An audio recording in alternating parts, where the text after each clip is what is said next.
মানুষ যখন বিপদে পড়ে নিরুপায় হয়ে ফরিয়াদ করে, তার ডাক শোনার কেউ নাই একজন ছাড়া। চিল্লায় বলেন তো তিনি কে?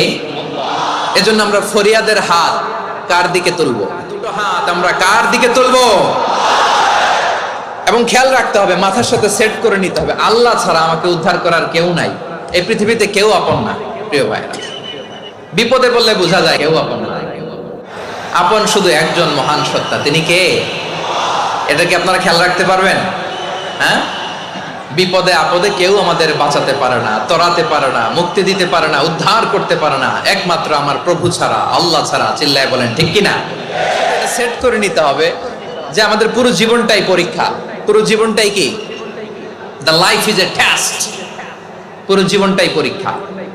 এই জীবনে বিপদ কথা কি বুঝতেছেন নাকি কষ্ট হচ্ছে? কষ্ট হচ্ছে আপনাদের? কাউকে আল্লাহ ধনী বানিয়ে পরীক্ষা করেন, আবার কাউকে আল্লাহ তাআলা গরিব বানিয়ে পরীক্ষা করেন, কাউকে আল্লাহ অসুস্থ বানিয়ে পরীক্ষা করেন। কেউ দেখবেন যে দুরারোগ্য ব্যাধিতে আক্রান্ত, ডাক্তার বলেছে আর সময় নাই, দুরারোগ্য ব্যাধি, ক্যান্সার, যার নেই কোনো অ্যান্সার, তার জন্য পরীক্ষা হচ্ছে এই রোগ।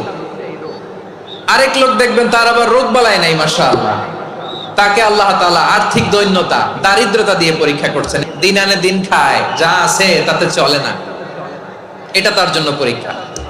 আবার আরেক শ্রেণীর লোক দেখবেন তাকে আল্লাহ অসুস্থতাও দেয় নাই, দারিদ্রতাও দেয় নাই, তার দাম্পত্য জীবনের সমস্যা আছে না নাই? স্ত্রী কথা শোনে না, অথবা ছেলে মেয়ে কথা শোনে না।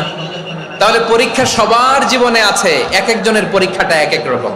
আল্লাহ তাআলা দেখতে চায় যে এই পরীক্ষার সময় আমরা কিরকম রেসপন্স করি, how to deal with the test, কিভাবে এই বিপদ আপদ পরীক্ষাগুলোকে আমরা হ্যান্ডেল করব, ডিল করব। এটা হচ্ছে আজকের আলোচনার বিষয়। বুঝতে পেরেছেন সবাই?